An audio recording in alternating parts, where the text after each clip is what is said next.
नमस्कार। अगर आप खिलौने का बिजनेस करने जा रहे हैं और आप खिलौने के बिजनेस के बारे में सोच रहे हैं तो ये वीडियो आपके लिए बहुत हितकर होगा।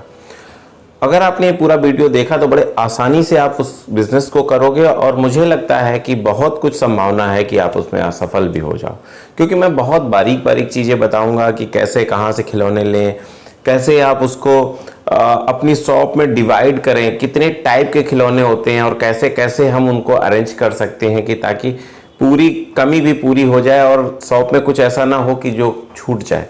दूसरी चीज़, अपनी लोकेशन को कैसे पहचाने, ये सारी बातें कि कैसे लोकेशन में कैसे खिलौने रखने चाहिए, सारी बातें मैं इस वीडियो में करने वाला हूं और मुझे आशा है कि आप लोगों को बहुत हेल्पफुल होगा, ऐसा मुझे लगता है। तो स्टार्ट करते हैं। तो जो खिलौने का बिजनेस है, मैं चाहता हूं कि इसको आप 4 पार्ट में बांट लें। मतलब शॉप में 4 पार्ट होने चाहिए, 4 चीज़ें रखी होनी चाहिए। नंबर 1, टेडी बियर, ऐसे सॉफ्ट टॉयज जिसको बोलते हैं, तो सॉफ्ट टॉयज होने चाहिए नंबर 1 में।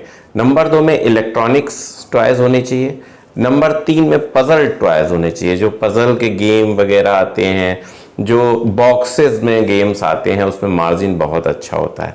और नंबर 4 कैटेगरी वो है जो प्लास्टिक के टॉयज होते हैं, जो बिना इलेक्ट्रिक के चलते हैं। इलेक्ट्रॉनिक्स जैसा आपने देखा होगा, बड़े बड़े ट्रक्स आते हैं, बड़े बड़े टैंकर आते हैं, हाइड्रोलिक क्रेन आती है, बॉल आती हैं, और जो भी चीज़ें हैं जो प्लास्टिक की आती हैं वो इस कैटेगरी में आती है। तो ये 4 कैटेगरी चाहिए। देखिए, चारों कैटेगरी आपके पास होनी चाहिए। फिर उसके बाद कम ज़्यादा, हाई लो, सब सारी कैटेगरी में हर तरह के गेम्स आते हैं, हर तरीके के खिलौने आते हैं। हाई क्वालिटी भी आते हैं उसी कैटेगरी में और लो क्वालिटी भी आते हैं, लेकिन ये 4 कैटेगरी आपके यहाँ होनी ही चाहिए। तो चलिए, सबसे पहले इस 4 कैटेगरी में सबसे पहले टेडी बेयर की बात करते हैं। तो आपको अपनी जेंट्री के अनुसार, जैसा आपके क्षेत्र में माहौल है, उस हिसाब से रखना चाहिए। और एक चीज़ मैं बता दूं जो बहुत इंपॉर्टेंट है कि आपको शॉप खोलनी कहाँ चाहिए। तो जो ये शॉप है, इसको आप किसी ऐसे मार्केट में खोलें जहाँ पे लोग बहुत ज़्यादा आते जाते हों, जैसे लेडीज़ें ज़्यादा आती हों। ऐसी कोई साड़ी की दुकान हो या कोई बड़ी 2, 4, 5 साड़ियों की दुकान हो, उसके आसपास खोलने से क्या होता है, उन लेडीज़ों के साथ बच्चे आते हैं जो बहुत ज़्यादा आपके इस बिज़नेस के लिए हेल्पफुल होते हैं। तो देखिए, एक चीज़ मैं बताऊं, अगर आप एक्सक्लूसिव टॉयज़ की शॉप करने जा रहे हो तो आप गली मोहल्ले, अपने घर के आसपास कतई मत करना। वो घाटे का सौदा है, तो वो माइंड से ड्रॉप ही कर देना अगर ऐसा सोच भी रहे हो तो, क्योंकि घाटा होना मुझे नहीं पसंद है कि आपको घाटा हो।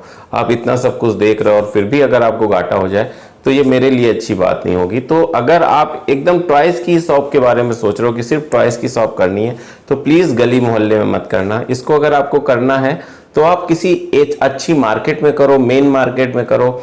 छोटी दुकान सही, छोटे से छोटी दुकान रख लो, लेकिन करो मेन मार्केट में, क्योंकि अपने घर की शॉप या अपने गली मोहल्ले की शॉप में करने से कोई फायदा नहीं होता। मैं हर बार आपको बता रहा हूँ। देखिए, आपका समय उतना ही लग रहा है, आपकी वेल्थ उतनी। देखिए, टॉयज चाहे आप गली के लिए लाओ या मेन मार्केट के लिए आओ, खरीद प्राइस जो होगी, जो आप परचेज प्राइस जो होगी, वो सेम की सेम होगी।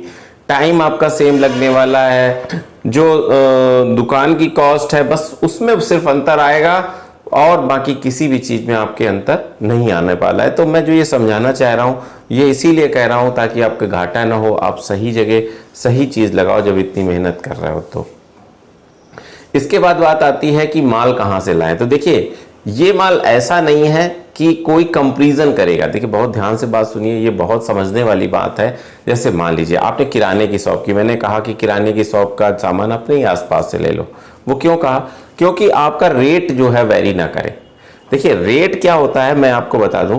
किराने की शॉप में आज चीनी यहाँ से ली, कल वहाँ से ली, परसों वहाँ लेगा वो चीनी ना, हर महीने चीनी लेगा, तो एक रेट का कंपैरिजन होता है। लेकिन खिलौने की दुकान में एकदम अलग कॉन्सेप्ट है कि आज आपने अगर वो कोई टॉय ट्रेन ले ली है तो दोबारा आप कभी कहीं से भी वो टॉय ट्रेन नहीं लोगे, क्योंकि वो आप एक बार ले चुके हो। तो हमेशा याद रखो, खिलौने की दुकान में रिपीटेबिलिटी नहीं होती, रिपीट नहीं होता वो चीज़। हाँ, उसमें एक अलग चीज़ है, उसमें लड़ाई इस चीज़ की नहीं होती कि आप सस्ता दे रहे हो कि हम सस्ता दे रहे हैं। उसमें लड़ाई होती है इस चीज़ की, जो कंपटीशन होता है वो इस चीज़ का होता है खिलौने की दुकानों में, कि हम कितना एडवांस दे रहे हैं, यानी नई चीज़ क्या ला रहे हैं। देखिए, तो इसीलिए मैं कहता हूं अगर आप अपने क्षेत्र के आसपास की दुकानों से वो सामान लाओगे तो नया नहीं मिल पाएगा, नया चाहिए, एकदम लेटेस्ट चाहिए तो दिल्ली से लाना होगा, क्योंकि ज़्यादातर चाइनीज़ खिलौने होते हैं, ज़्यादातर बाहर के इंपोर्ट किए हुए होते हैं। तो ऐसे खिलौनों के लिए दिल्ली में ही वो आके सब इकट्ठा होते हैं, तो वहाँ से लेना बहुत अच्छा होता है, क्योंकि जो एकदम लेटेस्ट आया होगा वो आपके पास होगा। और एक चीज़ मैं बताऊँ टेक्निक, कि जो भी लेटेस्ट आप सामान लाओ उसको आगे रखो, शॉप में आगे की तरफ दिखाओ कि लेटेस्ट चीज आई है, ठीक है। इसके बाद जब वो व्यक्ति आएगा तो उसके साथ वो चीजें भी दिखाओ जो पुरानी रखी हुई हैं, जो पहले से चल रही हैं, क्योंकि अगर आपने लेटेस्ट चीजें नहीं दिखाई तब तक आपकी शॉप में अट्रैक्ट नहीं होगा बच्चा बाहर से अंदर। देखिए, अगर आप वही घिसी पिटी चीजें दिखा रहे हो, वही चीजें दिखा रहे हो, तो क्यों आएगा बच्चा? वो खेल चुका है, ऐसा नहीं है कि वो खेल नहीं चुका है। तो जो भी चीज़ है लेटेस्ट चीज़ें लाइए। और एक चीज़, जो बहुत ज़्यादा चलती हुई चीज़ें हैं, जैसे मैट्रिक्स के गेम हुए, ऐसे कुछ गेम्स हैं जो बहुत ज़्यादा चलते हैं, आदमी नाम से मांगता है, तो वो चीज़ें जरूर लाइए।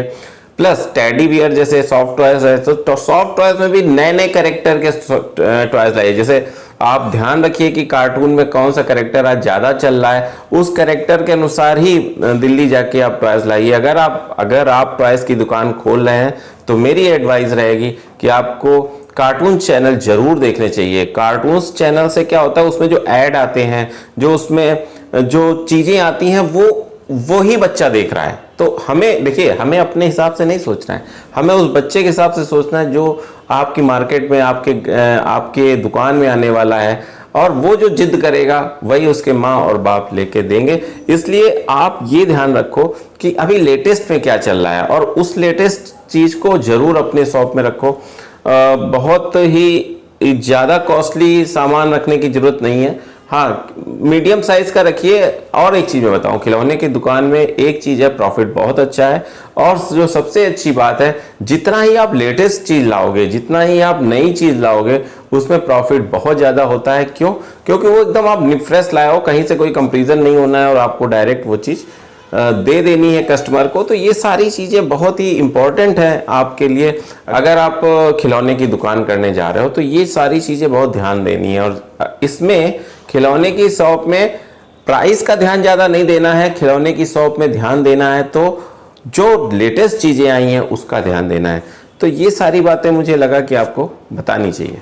एक टिप्स जरूर दूंगा मैं कि जैसे जो खिलौने की दुकान में माँ आ रही है या पिता आ रहा है तो कुछ ना कुछ खरीदेगा, बच्चे के लिए खरीद रहा है, तो उनके लिए भी एक गिफ्ट रखिए। देखिए, अगर आप 500 का खिलौना बेच रहे हैं तो ऐसा नहीं है कि आप 100 रुपये नहीं कमा रहे हैं, कमा रहे हैं ना।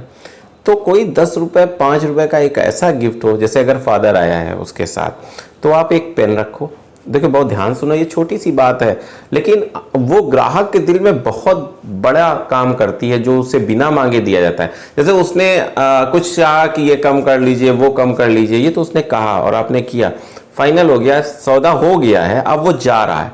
तब जब आप एक गिफ्ट देते हो ना, तो उसका एक अलग बात होती है कि यार ये बंदा बहुत अच्छा है, ये ग्राहक जो है ना लेके जाए घर की, ये आदमी बहुत अच्छा है, ये शॉप बहुत अच्छी। तो ये दो चीज़ें, अगर लेडीज़ आई हैं तो आप उनके लिए हेयर क्लिप रख सकते हो, बैंड रख सकते हो, उनके मतलब कुछ भी, लिपस्टिक रख सकते हो छोटी सी, मतलब 10-5 रुपए की कोई ऐसी चीज़ बस देनी है। और अगर पापा उनके आए हैं, बच्चे के पापा आए हैं, तो ज़रूर आप उसे पेन दो। तो ये चीज़ें क्या होती हैं, ये चीज़ें आपको उनको याद रहता है कि यार ये चीज़ मैंने यहाँ से खरीदी थी तो मुझे ये मिला था, अब की मैं इस जगह से खरीद रहा हूँ तो कुछ नहीं मिल रहा है। ये बात जो है ना आपको याद दिलाती है उस मदर और फादर को आपकी शॉप के बारे में। तो ये टिप जरूर आजमाइएगा, देखिएगा, इससे बहुत सफलता मिलेगी। मुझे लगता है कि आपको मेरे बताए हुए आइडियाज़ अच्छे लगते हैं। अगले आइडिया तक मैं आपसे विदा चाहता हूँ। मैं बस एक चीज़ चाहता हूँ कि जो भी व्यक्ति व्यवसाय करने उतरे तो वो हर चीज़ लगा देता है, पैसे लगा देता है, अपना पूरा ध्यान लगाता है, फिर उसको घाटा नहीं हो। बस इतना ही मेरी चाहत है, क्योंकि क्या है कि लोग पैसे इस समय कोरोना में जब पैसे लगा रहे हैं, बिजनेस स्टार्ट कर रहे हैं, तो बहुत पता नहीं कहाँ से ला रहे हैं। कभी कोई बैंक लोन ले रहा है, कभी अपने गहने बेच के ले रहा है, ऐसे कई सारी चीज़ें हैं जो बेच के अपना बिजनेस स्टार्ट कर रहे हैं, 1 लाख 2 लाख 5 लाख का। तो मेरा बस यही सोचना है कि बस किसी तरह से भी आप लोगों का बिजनेस चल जाए, चलना चाहिए। उसके लिए कुछ भी हो सकता है, जो मेरी टिप्स हैं वो हो सकती हैं, या अपना आप कुछ नया सोच लो। ऐसा कुछ नहीं है कि एकदम हूबहू मेरे जैसा करो, लेकिन आप बस बढ़ो, बस इतना ही मेरी चाहत है। अगले बिजनेस आइडिया तक मैं आपसे विदा चाहता हूँ। नमस्कार।